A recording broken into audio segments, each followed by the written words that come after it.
Olá, tudo bem? Seja bem-vindo e bem-vinda à Unital Digital. Agora você faz parte da Universidade de Taubaté. Parabéns pela sua escolha. Antes de começar o conteúdo cheio de informações e troca de conhecimentos, a nossa reitora, professora Nara Lúcia Peron de Fortes, tem uma mensagem de boas-vindas. Olá, sejam bem-vindos à Universidade de Taubaté, a maior universidade municipal do país. É com muito carinho e responsabilidade com a formação profissional de vocês que preparamos essa acolhida para o início das atividades da educação à distância de nossa universidade. Ficamos muito felizes com a escolha de vocês, alunos Unital. Esperamos que aproveitem todas as oportunidades e possibilidades que se abrem a partir da escolha de iniciar a formação em uma universidade reconhecida como a nossa. Ressalto que cada um de vocês levarão o nome da Universidade de Taubaté no registro profissional e poderão contar com a tradição da Unital para conquistar seus sonhos e objetivos. Nossa universidade é reconhecida não só pelo ensino de qualidade, pelo desenvolvimento de pesquisa e da extensão acadêmica, mas por estar focada na produção de conhecimento, inovação, tecnologia e empreendedorismo. Aproveitem muito cada oportunidade que a Unital oferece para vocês. Um grande abraço. Obrigado, professora, e pode deixar que vamos aproveitar todos os nossos espaços para a produção do conhecimento. E a gente começa já. Sempre antenada nas discussões recentes da sociedade e ciente da responsabilidade social, a Unital apresenta para você, aluno do ensino à distância, uma palestra com a professora Monique Marques Godoy Dolcinotti. O tema é diversidade, respeito e inclusão. Olá, tudo bem? Eu sou a professora Monique Godoy Dolcinotti e hoje estou aqui para falar com vocês sobre diversidade, respeito e inclusão. Gostaria de estar apresentando então para vocês aqui os meus slides que eu preparei para o nosso encontro de hoje, mas primeiramente eu gostaria de estar me apresentando melhor para vocês. Eu sou a professora Monique, como eu havia dito, sou psicóloga e professora aqui da universidade e também sou consultora de empresas. A minha trajetória falando da questão da diversidade é por vivenciá-la no meu dia a dia, sendo então uma mulher negra e uma das únicas professoras no nosso departamento que é declaradamente negra, por exemplo, né? Então, eu tenho esse recorte já de ser mulher e ser uma pessoa negra dentro da minha carreira para pensar nessa questão da diversidade. Então, hoje a gente tinha pensado, eu elaborei aqui para vocês uma agenda pensando no que é ser inclusivo, na importância da inclusão, para depois a gente entender as questões com relação aos vieses inconscientes e a falta de segurança psicológica que pode ocorrer na organização. Depois, pensaremos melhor como que seria o nosso papel, que ações que nós podemos estar executando para sermos mais inclusivos dentro do ambiente de trabalho. Para daí partimos para as considerações finais e agradecimento. Ser inclusivo é uma ação que nós temos que fazer diariamente. Não basta somente a gente pensar que temos que colocar pessoas de minorias dentro de cargos altos, por exemplo, né? Pensar dessa forma acaba sendo uma forma muito simplista de agir. É claro que um dos nossos objetivos vai ser esse, mas não vai ser somente o único. Ser inclusivo refere-se a proporcionar momentos que valorizam tudo que pode vir a ser diferente das minhas experiências. Então, eu consegui valorizar e validar histórias, opiniões e ideias que possam ser diferentes da minha. Ser inclusivo é ser ético, no sentido de que nós temos que maximizar os ganhos e minimizar as perdas para todos, inclusive para mim, né? Inclusive para mim, para o outro, para quem eu ainda não conheço, né? Para quem ainda há de vir, gerações futuras, inclusive.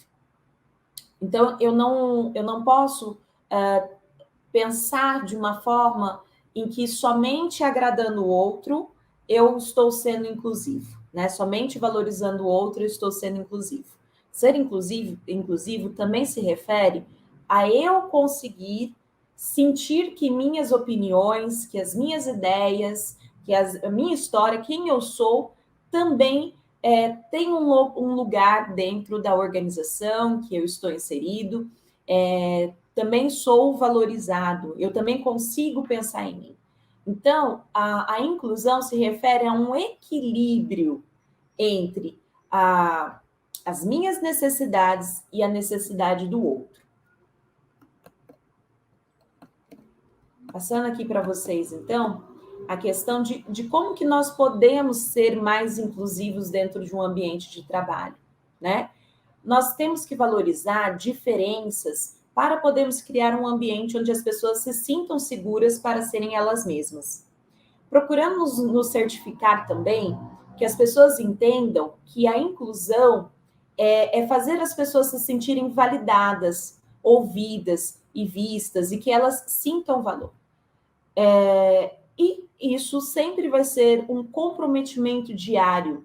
Todos os dias eu preciso refletir sobre as minhas ações. Em que momentos que eu consegui ser inclusivo? Em que momentos que eu deixei a outra pessoa de lado? Em que momentos em que eu ignorei alguém só porque eu não vou com a cara dela ou porque eu não concordo com algumas questões da sua existência? Então, por exemplo, é muito comum, quando nós falamos de questões de inclusão, nós temos uma discussão do seguinte, porque nós geralmente falamos de inclusão com relação a gênero, né? Ser homem, ser mulher, a sexualidade, então, muitas vezes, né, questão da homossexualidade, por exemplo, raça e também religião, né? Ter uma tolerância religiosa. Em alguns momentos isso entra em conflito. Então, é normal a gente ter, é comum, aliás, a gente ter algumas perguntas do tipo: vocês pedem que nós respeitamos homossexuais, mas a minha religião é contra. Então, quando que eu sou respeitado com relação a isso, né? Então, isso é uma discussão que sempre acontece desde quando começamos a falar de inclusões dentro do ambiente de trabalho. Você respeitar que uma pessoa seja homossexual ou que ela tenha uma identidade de gênero diferente da sua, né? Por exemplo, a questão da transexualidade, de ser não binário, né? Que são termos que estão que hoje surgiram com bastante importância na nossa sociedade. Você respeitar as ideias delas, né? Respeitar o que elas pensam, não significa que você está sendo conivente, tá? Até porque ser conivente refere-se a você aceitar algo voluntário, né? Que a pessoa fez de forma voluntária, como, por exemplo, aceitar uma agressão, né? Ser conivente com uma agressão, ser conivente com um crime, né? Agora, quando a gente fala em questões de diversidade, como, por exemplo, sexualidade, raça, identidade de gênero, a gente está falando de algo que a pessoa é. Ela não pensou deliberadamente, hoje vou ser gay, por exemplo, né? Ou hoje vou ser mais feminina, hoje vou ser uma mulher, né? Nós nascemos assim, nós temos isso no nosso desenvolvimento, são questões que nós não podemos controlar. Eu não posso deixar de ser uma mulher negra do dia para a noite, né? Então, você concordar com, respeitar as ideias que eles têm dentro do ambiente de trabalho, sobre inovações, por exemplo, isso é respeito.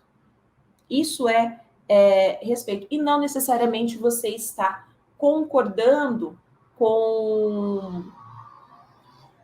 a condição ali da pessoa, mas você precisa respeitar. Então, existe essa necessidade, muitas vezes, da gente separar. É um pouco esquisito de ouvir isso, sim, mas é o mínimo que nós pedimos quando a gente fala de inclusão. Que você consiga ouvir as minhas ideias, que você consiga validar as minhas soluções, né? Analisar as soluções que eu coloco, além do que você vê em mim, né? Do como você me vê, como você me percebe. Então, todos os dias nós estamos avaliando pessoas, né? Nós nos comunicamos pelos nossos gestos, pelas roupas que nós vestimos, e muitas pessoas não vão se sentir, não vão gostar, né? Do que nós somos, do que nós propomos. Mas elas têm que nos respeitar, assim como eu também preciso respeitar você, né? E isso se difere da minha competência, né? Quem eu sou, a minha identidade sexual, a minha orientação sexual, a minha raça, né? Se difere da minha competência. O preconceito está, por exemplo, quando a gente fala assim, pessoas negras não são capacitadas para esse serviço. A mulher não vai dar conta. E ela é mulher, então eu não posso falar grosseiro perto dela, eu não consigo ser quem eu sou perto dela, porque eu preciso xingar peão, por exemplo, né? Na hora de xingar um peão, chamar a atenção de um peão, eu não consigo fazer isso se for uma mulher ou se uma mulher estiver perto. Isso seria preconceito, né? Você não pode xingar uma pessoa, porque você não pode xingar uma pessoa, não é porque ela é mulher ou porque tem uma mulher perto, né? Que a gente precisa ter um equilíbrio ali das nossas atitudes, das ações que nós fazemos para criar um ambiente mais seguro, né? Então, o respeito, ele se refere a essa questão. Eu conseguir separar a competência de uma pessoa de quem ela é, de um sentido em que, se eu não concordo ou se eu não me sinto bem com a diferença que ela proporciona, mas eu tenho que valorizar, pelo menos, a sua competência. Isso é o mínimo que se pede quando a gente fala em questões de inclusão. O que é importante nessa questão de sermos inclusivos? Quando a gente consegue ser inclusivos, nós conseguimos validar as pessoas, nós conseguimos respeitá-las, nós conseguimos, portanto, conectar objetivos de vida daquela pessoa com objetivos estratégicos da empresa. Quando nós conseguimos respeitá-la, nós temos, então, uma possibilidade de permitir que elas sejam mais autênticas, elas sintam uma segurança psicológica em ser quem elas são. E com isso trazer ideias. E aumenta, então, a produtividade da empresa. Eu tendo essa coragem de ser quem eu sou, por exemplo, e de trazer as minhas ideias, sei que isso vai ser respeitado dentro da minha empresa, aumenta-se as discussões produtivas. E aumentando a discussão, aumenta-se também a inovação e também a competitividade dentro das empresas. Com isso, nós vamos ter relações mais harmoniosas e também consigo defender os meus direitos sem ferir o direito do próximo. Então, trabalhar com relação a respeito e inclusão é um dever de todos e também um direito de todos. Todos aqui são interessados nesse tema, né? Os funcionários, os acionistas e diretores da empresa, os fornecedores e também os clientes e a comunidade. Quando a empresa trabalha com respeito e inclusão, ela melhora o ambiente de trabalho, ela melhora a qualidade de vida dos seus funcionários. E ela melhora como a comunidade e cliente vão vê-la, né? Melhoram a sua responsabilidade social. Ser inclusivo, também se refere a eu considerar a opinião do cliente, a eu olhar para o cliente e perguntar, refletir com ele o que é que ele precisa. Empresas que já assumem o que o cliente quer não estão sendo inclusivas. Um exemplo mínimo com relação à inclusão é, por exemplo, quando a gente vai fazer um churrasco, por exemplo. Mas eu quero convidar um amigo que é vegetariano, é vegano, ou por exemplo, que tem uma alergia à carne, eu não vou deixar de comer, né, o churrasco, porque todo mundo, né, se propôs a isso. Mas eu tenho que providenciar, enquanto anfitriã, uma opção para o meu amigo que é vegetariano, que é vegano, ou até mesmo alérgico a algum prato que eu coloquei aqui no meu jantar, né? E permitir que dentro das suas condições, ele consiga ter momentos de lazer. Eu não vou evitar de convidá-lo, né? Eu não vou forçá-lo também a comer algo que ele não pode comer, né? Seja qual for o seu motivo. Então, mas eu posso propiciar ali um ambiente em que ele se sinta pertencente e que possa interagir com todos os outros. Então, nesse sentido, ser inclusivo é quando a gente reflete sobre a nossa ação diariamente, buscando esse equilíbrio entre eu e o outro. E essa reflexão é sobre várias ações que a gente tem no dia a dia, não somente na empresa, mas também na família, nos nossos ambientes sociais.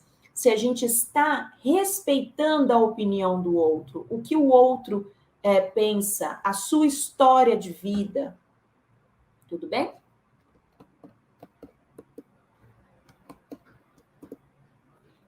E com isso, nós podemos entrar nessa ideia da questão dos vieses inconscientes. Porque muitas vezes a gente até fala, não, eu sou inclusivo, eu sou antirracista, eu sou a favor da homossexualidade, né? Eu sou a favor de um monte de coisas. Porém, por conta de questões culturais, nós acabamos tendo comportamentos que são contrários do que a gente defende, né? São comportamentos muitas vezes preconceituosos. E a culpa disso refere-se à questão dos vieses inconscientes que nós vamos falar agora. Para a gente poder entender o que é um viés inconsciente, nós primeiro precisamos entender que o nosso cérebro não consegue processar todas as informações que existem no mundo, que existem né, na nossa interação. Então, quando nós interagimos com o mundo, nós recebemos 11 milhões de bytes de informação. Mas o nosso cérebro só consegue processar conscientemente apenas 40 bytes, né? É muito pouco. Isso significa que 99,99% da nossa interação ocorre por via inconsciente, tá? Então, o nosso cérebro, ele precisa de atalhos mentais automáticos. Por isso é inconsciente, porque é automático. Eu nem percebo que estou fazendo isso, tá? Então, ele precisa de atalhos mentais para processar essas informações e tomar decisões. E nós tomamos decisões a todos os momentos na vida, né? A todos os momentos do dia. Por exemplo, agora eu estou tomando uma série de decisões, né? Qual é a próxima palavra que eu vou dizer a vocês? É uma tomada de decisão. Qual exemplo que eu vou usar aqui na palestra? Acaba sendo uma tomada de decisão. Vocês também tomam decisões quando, por exemplo, vão pensar no que vocês vão comer hoje no almoço, né? Ou na janta? Quando vocês vão pensar em qual caminho vocês vão para o serviço, por exemplo, né? Então, tudo isso são tomadas de decisão que nós fazemos no dia a dia. E nós temos, alguns estudos colocam que cada pessoa tem um número limitado de decisões a tomar de forma deliberada. Depois, essas decisões acabam sendo automáticas, a gente entra nesses atalhos. Então, por exemplo, pensar no que eu vou almoçar. É uma decisão, é uma tomada de decisão mais deliberada, né? Eu tenho que analisar o que tem na minha geladeira, eu tenho que analisar o que está disponível, pensar no meu tempo para o preparo, e aí eu faço o almoço. Agora, ir para o serviço, né? Decidir o caminho que vai fazer para o serviço, muitas vezes entra em algo automático, né? Então, por exemplo, vocês querem ir para um outro destino que não é o serviço. Mas, por exemplo, o horário é próximo do que você costuma ir para o seu serviço, mas é um sábado, um domingo. E aí, quando você vê, nossa, eu estou indo para a fábrica, eu estou indo para o serviço, não estou indo para o shopping, por exemplo, ou para outra cidade que a gente está tendo como destino de lazer. Isso é um atalho mental automático, né? Quando a gente se toma, então, por ações que já são automáticas no nosso dia a dia. Então, com isso, nós temos, dentro desses vieses, apesar deles serem super úteis, nós podemos acabar tomando decisões que nos levam a um erro, a uma decisão errônea, e aí o preconceito entra nisso. Então, só para vocês entenderem antes, a questão da utilidade nessas tomadas de decisão, né, dessas questões dos atalhos mentais, dos vieses inconscientes. Eles foram super importantes para nós realizarmos a nossa evolução. Então, por exemplo, distinguir qual alimento está estragado, qual não está, qual é bom comer, distinguir se aquela pessoa é de um povo inimigo ou não, né?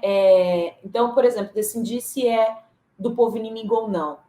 Eu avalio por semelhanças, né? Eu tenho atalhos mentais que vão moldar as minhas premissas, julgamentos e atitudes com relações a fatos e pessoas, e vou julgar pessoas que são parecidas comigo e pessoas que são diferentes. Quando a gente estava na Idade da Pedra, isso era importante porque poderia ser um povo inimigo que iria vir a disseminar o meu povo. Então, eu só ficava próximo daqueles que eram semelhantes a mim. No ambiente de trabalho, se eu faço isso, eu estou fazendo uma discriminação, né? Porque aquela pessoa que é diferente de mim não é meu inimigo. Aquela pessoa que é diferente de mim, ela tem um potencial muito grande, inclusive, de ser alguém que vai contribuir, né, para soluções no meu ambiente, né, no meu ambiente de trabalho. Muitas vezes aquela pessoa, às vezes a gente acaba tendo um viés, assim, por exemplo, eu estou andando na rua e vejo uma pessoa, um homem negro, passando do outro lado da rua. Eu posso ter automaticamente algumas decisões de, por exemplo, atravessar a rua ou segurar a minha bolsa, porque eu fiquei com medo, né? Isso é um viés inconsciente, por exemplo, tá? Mesmo que seja por uma fração de segundos. Se eu pensei em atravessar a rua, se eu pensei em segurar minha bolsa, mesmo que seja por uma fração de segundos, já é um viés inconsciente que expressa um preconceito, tá? Mas a gente vai ver daqui a pouco que esse preconceito, esses vieses inconscientes, eles são aprendidos, tá bom? Não significa que você nasceu uma pessoa racista, que você nasceu uma pessoa homofóbica, mas que a gente aprende a ter essas diferenças, né? A gente aprende a ter esses preconceitos. Porque eles fizeram parte da nossa evolução enquanto humanidade, né? Também. Mas nós precisamos reajustar essas questões, né? Nós precisamos reajustar essas lentes que nós temos com relação aos vieses inconscientes. Então, eu vou passar para vocês agora um vídeo para nós podermos entender os vários tipos de vieses inconscientes que vêm a existir no nosso dia a dia e como que eles podem atrapalhar o nosso processo de inclusão.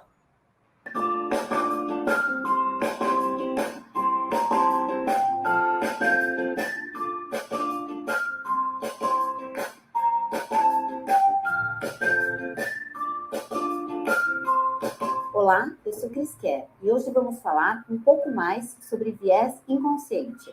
Hoje vamos conhecer 5 vieses inconscientes que podem influenciar negativamente as escolhas de líderes e gestores nos processos de decisão na sua empresa. Este estudo foi realizado pela pesquisadora do INSPER, Regina Madalosso. O primeiro deles é o viés de afinidade.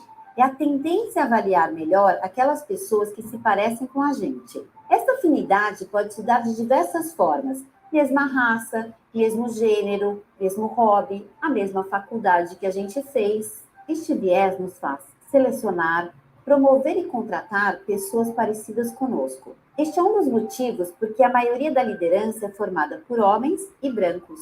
O segundo é o viés de percepção. Temos a tendência a acreditar e reforçar estereótipos sem base concreta em fatos. Um exemplo é quando falamos que não podemos promover uma mulher para um cargo, pois ela não vai dar conta. Outro exemplo é quando falamos que não temos profissionais negros com competência ou boa formação acadêmica. O terceiro é o viés confirmatório, é a tendência de favorecer as informações que confirmam nossas crenças. Ou seja, só enxergamos aquilo que queremos ver. Por exemplo, você teve uma relação ruim trabalhando com uma pessoa de uma outra nacionalidade. Numa outra oportunidade de trabalhar com uma pessoa da mesma nacionalidade, você vai inconscientemente resgatar más recordações e vai acreditar que trabalhar com pessoas dessa nacionalidade será sempre ruim.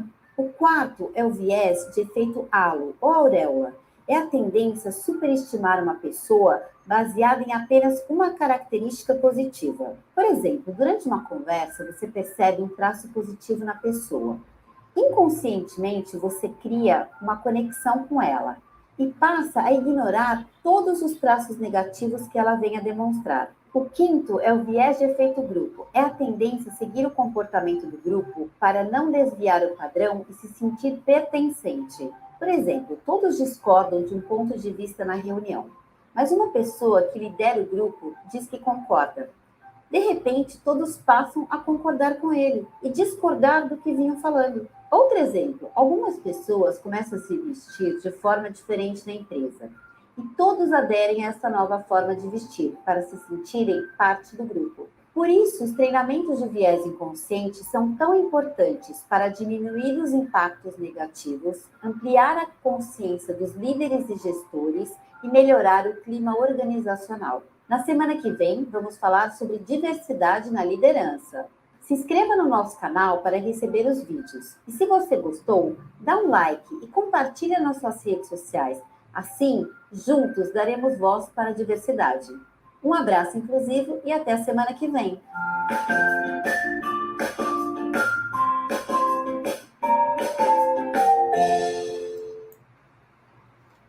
Então, diante disso, né, desses diversos tipos de vieses inconscientes que existem, que nós falamos que ser inclusivo é refletir diariamente sobre a nossa ação, né? Buscando esse equilíbrio entre o eu e o mundo, né? Entre eu e o outro, e todos aqueles que são diferentes, né? Então, muitas vezes eu tenho que perceber algumas questões, né? O que me faz gostar mais de uma pessoa do que outra, né? É a questão da familiaridade, né? Eu achar algo positivo naquela pessoa que me é familiar, e aí eu acabo privilegiando esse aspecto em cima de outros aspectos. O que eu acabo não gostando daquela outra pessoa? É porque ela é muito diferente do que eu penso, ou na verdade ela é tão parecida comigo que eu nem suporto, né? E com isso eu acabo muitas vezes deixando aquela outra pessoa de lado, né? E aí, quando a gente percebe que existem essas questões, nós estamos falando mais de julgamentos e avaliações pessoais que nós fazemos e não da competência daquela pessoa, né? Então, diante disso, é que a gente coloca dentro de um ambiente de trabalho, é importante você avaliar a competência da pessoa, né? E não quem ela é, porque muitas vezes a gente acaba usando de premissas, de crenças, julgamentos que nós temos com relação a quem a pessoa é e que ela não consegue deixar de ser, né? Por exemplo, a questão da homossexualidade, da raça, do gênero, né? E não valoriza a sua competência, não valoriza o seu conhecimento, não valoriza o que ela pode agregar para a empresa. Por isso que nós colocamos, né, que eu iniciei falando para vocês, o mínimo que se pede é que consiga se separar, fazer essa separação, né, da minha competência com aquilo que eu não posso deixar de ser, né? Isso já é o mínimo dentro do respeito, tá? Então, por exemplo, uma vez eu já estava trabalhando em determinado local há muitos anos, já estava há uns 3 anos trabalhando lá. E aí, 3 anos depois, uma das pessoas que trabalhavam comigo perguntou: "Você tem tatuagem?" E eu respondi: "Não, eu não tenho." E ela me disse: "Ah, que bom, porque se você tivesse tatuagem, eu não ia conseguir trabalhar com você." Eu já estava há 3 anos trabalhando com aquela pessoa. Então, percebam que para muitas pessoas, o que se apresenta, o externo, né? Às vezes parece ser mais importante do que a competência que a gente possui. E isso é um preconceito, né? Então, quando a gente coloca essa questão da inclusão, nós estamos pedindo isso, né? O que que eu trago de competência para agregar, né? Para ajudar na organização. E não aquilo que eu não consigo mais mudar em mim, né? E que faz parte de quem eu sou. A gente pede que vocês valorizem pelo menos essa questão das competências, das ideias, né? E das soluções que nós podemos trazer. Okay? Com isso, né? A gente pensa nessa questão também. Então, já que nós temos vieses inconscientes, como foi apresentado no slide seguinte, nós temos essa construção ao longo da nossa vida, né? Desde a infância, nós somos expostos a ditados, às expressões e até mesmo comportamentos modelos que fazem com que todos nós tenhamos preconceitos, né? Então, quem nunca ouviu expressões do tipo, mulher só serve para pilotar fogão, isso é coisa de preto, tive dia de branco, a palavra homossexualismo, né, que denota uma questão de doença, mas mesmo assim, muitas pessoas usam até os dias de hoje, né? Já fazem uns 30 anos que a palavra homossexualismo caiu, né? Porque antes o homossexualismo era usado para dizer é uma doença sexual. E hoje nós não entendemos a homossexualidade como uma doença, né? Por isso a palavra homossexualismo caiu, porque ismo refere-se a uma doença, assim como o alcoolismo, por exemplo, né? E a partir do momento que nós entendemos que a homossexualidade não é mais uma doença, né? Que inclusive foi a própria OMS que colocou isso, nunca foi, mas deixou de ser considerada doença.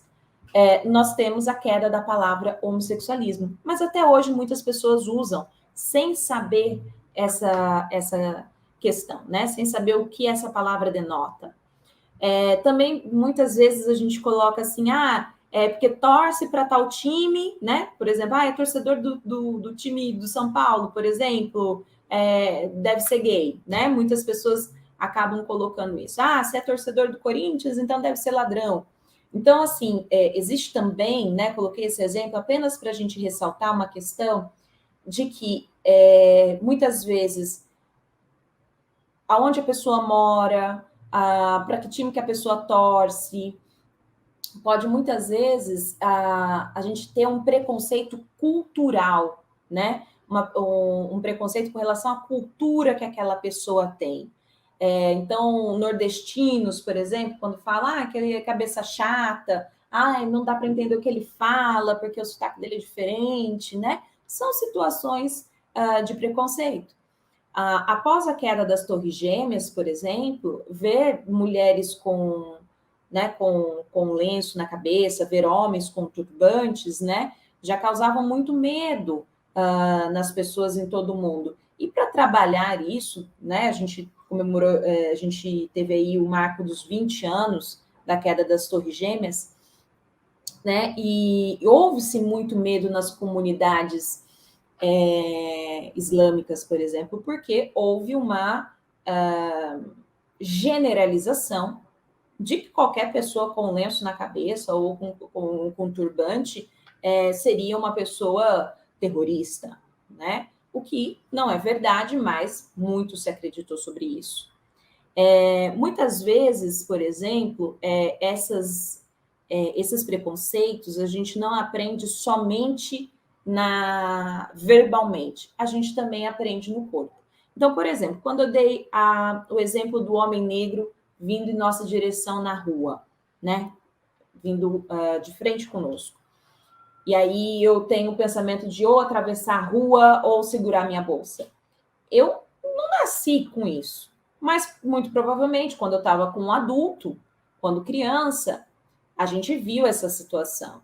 Então, por exemplo, aquele adulto viu uma pessoa passando, né? Ficou com medo, coincidentemente era uma pessoa negra, e aí apertou a nossa mão ou atravessou a rua com a gente, pediu para a gente tomar mais cuidado, né? E pronto, ali já nasceu-se uma questão do próprio preconceito. As questões de representatividade também têm muito a ver com essas situações de preconceito. Então, existe um vídeo muito interessante, inclusive, que mostra crianças brancas e negras olhando uma boneca branca e uma boneca negra, né? E pergunta para elas, qual que é a boneca boa, né? E aponta para a boneca branca. Qual é a boneca mais bonita? Aponta para a boneca branca. E aí os adjetivos ruins, como por exemplo, a boneca que é malvada, a boneca que é feia, né? A boneca que é ridícula, elas apontavam para as bonecas negras. Inclusive, as crianças negras apontavam, faziam esses apontamentos de acordo com os adjetivos que eram usados. Né? E aí, quando se perguntava para as crianças negras qual boneca se parece mais com você, elas apontavam a negra. Então, isso trazia para a subjetividade dessas crianças negras que elas também eram ruins, que elas também eram malvadas, que elas também eram feias, né? Porque se a boneca negra representa tudo aquilo e ela é parecida consigo, com elas, né? Com as crianças negras, elas entendiam isso também. Então, a questão da representatividade sempre foi muito importante dentro desse entendimento de como o preconceito é formado, né? E aí e como que isso faz parte da nossa subjetividade. O que eu estou querendo dizer com isso?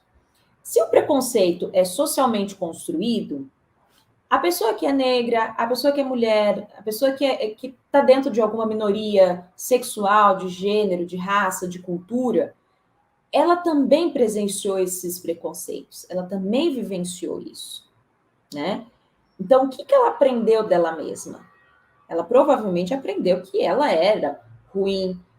Nós mulheres, por exemplo, nós somos desde pequenas sistematicamente aprendemos sistematicamente a ter que cuidar do lar. Então, por exemplo, a gente recebe nos nossos aniversários brinquedos de panelinha, brinquedos de vassoura, né? Espera-se dentro da nossa adolescência, por exemplo, que nós sejamos aquelas que vão ajudar a limpar a cozinha, que vão ajudar a limpar a louça, enquanto os adolescentes meninos ficam brincando, jogando nos seus celulares ou batendo papo, né? Então, espera-se que nós mulheres sejamos aquelas que vão arrumar ali, né? Tanto o almoço, como limpar também a limpar a janta, limpar o churrasco, enfim. Então, nós sistematicamente somos colocados a nós a não temos muitas ambições, né? E isso cria-se um teto de vidro para nós, né? Tanto nós vamos identificando que talvez isso não seja para mim, como também quem já está lá no topo pensa, não vai dar conta, né? Porque é negro, porque é mulher, porque é homossexual e vai destoar aqui o ambiente, vai trazer chacota, né? As pessoas não vão gostar, vai distrair, né? Então, são esses tipos de justificativa que colocam e que denotam muito um preconceito. De novo, não se refere à competência. É uma avaliação, uma decisão que não se refere à competência que aquela pessoa traz, mas algo que eu imagino que ela tem e que não vai dar certo, né? Então, não é uma avaliação que se faz nesse sentido diante dos fatos, né? Diante de uma realidade concreta. Então, como nós, né, minorias, também somos sistematicamente, desde a infância, expostas a esse mesmo preconceito, e nós vamos ter uma ideia de nós, em que nós, dentro das questões raciais, nós chamamos de auto-ódio, nós vamos nos auto-odiar, né? Vamos ter ódio de quem nós somos, nós temos uma segurança psicológica mais fragilizada. E se isso é reforçado no ambiente de trabalho, nós vamos ter, sim, mais dificuldade de expor possíveis soluções, possíveis ideias, e de termos mais oportunidades, de sermos mais ambiciosos, de nos jogarmos em certas oportunidades, por exemplo, né? Tomarmos certos riscos, porque nós temos medo de como que nós vamos ser vistos e se nós vamos perder o direito a pertencer ao grupo. E aí, com isso, é sempre importante nós pensarmos nisso, que essa reflexão dos nossos preconceitos pode levar à segurança psicológica na organização como um todo, tá? E essa organização psicológica se refere à percepção de riscos interpessoais que eu vou ter. Então, por exemplo, uma pessoa negra, ela percebe esses riscos interpessoais diferente de uma pessoa branca. Uma mulher vai perceber isso de forma diferente de um homem. Uma pessoa que é homossexual, não binária ou transexual vai perceber esses riscos de uma forma diferente de uma pessoa hétero, né? Porque a regra é do patriarcado, porque a regra é da branquitude, a regra é da heteronormatividade. Existe uma estrutura na nossa sociedade que privilegia historicamente, né, as pessoas brancas, os homens e os heterossexuais, por exemplo, né? E também de uma cultura mais refinada, pessoas da elite, tá? É culpa sua se você é uma pessoa branca, se você é uma pessoa hétera, se você é um homem, é culpa sua? Não, não é culpa sua. Mas você precisa entender que a nossa sociedade é organizada para privilegiar isso desde os tempos de colonização. E que isso é uma característica da sociedade difícil de mudar. Por isso, nós temos que conseguir avaliar que situações que eu posso promover que diminuam esses riscos interpessoais para quem é minoria. Para que, assim, todos nós possamos, num pé de igualdade, expressar ideias e soluções, né, sendo autênticos, sendo quem nós somos. Com isso, a organização vai ser mais humanizada e mais eficaz. Porque quando nós não conseguimos ser autênticos, existe um bloqueio na inovação, existe um bloqueio na criatividade. Porque eu estou muito mais preocupado com a minha necessidade básica de ter uma segurança e pertencimento dentro do grupo, do que preocupado com as metas que eu vou atingir, né? Estou muito mais preocupado se o grupo me aceita do que como eu vou sugerir algo, né? Vou ter um reconhecimento. Isso se refere a uma teoria de motivação, que é a teoria de motivação do Maslow. Nós temos uma hierarquia de necessidades da motivação. E uma das mais básicas é de pertencimento do grupo. Se eu sinto que esse pertencimento está vulnerável, né? Se eu estou vulnerável a ser expulsa do grupo por uma particularidade minha, eu vou reter todas as minhas energias para gerenciar esse pertencimento. e vou ter dificuldades, vou ter bloqueios de conseguir manejar a minha energia para outra situação, né? Que precisa, como por exemplo, alguma ideia, né? Alguma necessidade de solução, fazer decentemente ali o meu trabalho, né? Porque o ambiente está me privando. Então, quando a empresa se preocupa com uma segurança psicológica, ela permite essa autenticidade dos funcionários e busca a sua responsabilidade social perante a eles, perante a comunidade, perante os fornecedores. E melhora, então, a inovação e melhora a sua competitividade no mercado de trabalho. Então, como é que nós podemos fazer isso, né? Qual seria o nosso papel? Primeiro seria analisar as nossas crenças e suposições. Todos nós devemos fazer isso. Depois, pensar em como expressar as nossas ideias, opiniões e experiências. Sentir que nós somos valorizados para isso é muito importante. Por isso, nós temos que estar dispostos a compreender a opinião do outro, né? Para que eu possa valorizá-lo também, né? E isso aumente as suas oportunidades e o fortaleça para expressar as suas ideias e opiniões. Eu tenho que promover discussões produtivas com respeito, né? Com um foco maior nas ideias para a inovação, conduzir isso para a inovação, tá? Me preocupando também com as minhas expressões faciais e corporais. Porque quando nós estamos falando em comunicação, nós avaliamos a fonte daquela ideia, a fonte da informação, né? E essa avaliação a gente expressa de forma facial e corporal também, tá? Então, nós temos que tomar cuidado com isso. Por exemplo, quando é uma mulher falando ou quando é um homem falando, você já reparou como que fica a sua expressão corporal? Você volta o seu corpo todo para aquela pessoa? Você faz sinais, como por exemplo, que estimulam que ela continue falando, por exemplo?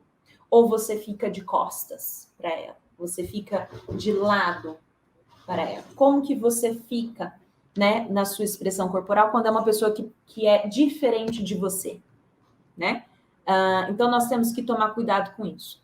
Algo também que ocorre muito dentro dessa questão de diversidades e que entra nesse cuidado a expressões faciais e corporais é o mansplaining, que é quando um homem, por exemplo, interrompe muitas vezes uma mulher, ou quando ele explica algo que ela já sabe, achando que ela é incompetente, por exemplo.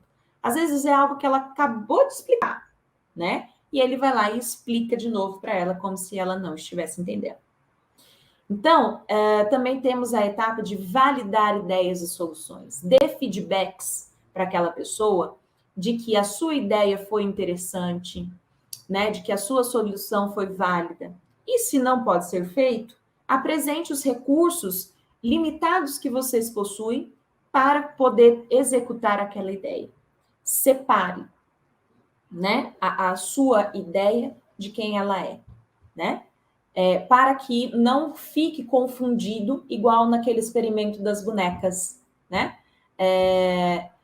Uma coisa é eu não ter recurso para validar as suas ideias, né? Outra é eu invalidar as suas ideias e soluções porque não concordo com quem você é, né? Porque você é diferente de mim, ok? Então, portanto, é importantíssimo que todos nós sejamos exemplos, não somente os líderes, mas que o próprio funcionário também possa ser exemplo dentro das suas relações ali no trabalho, né? No ambiente de trabalho.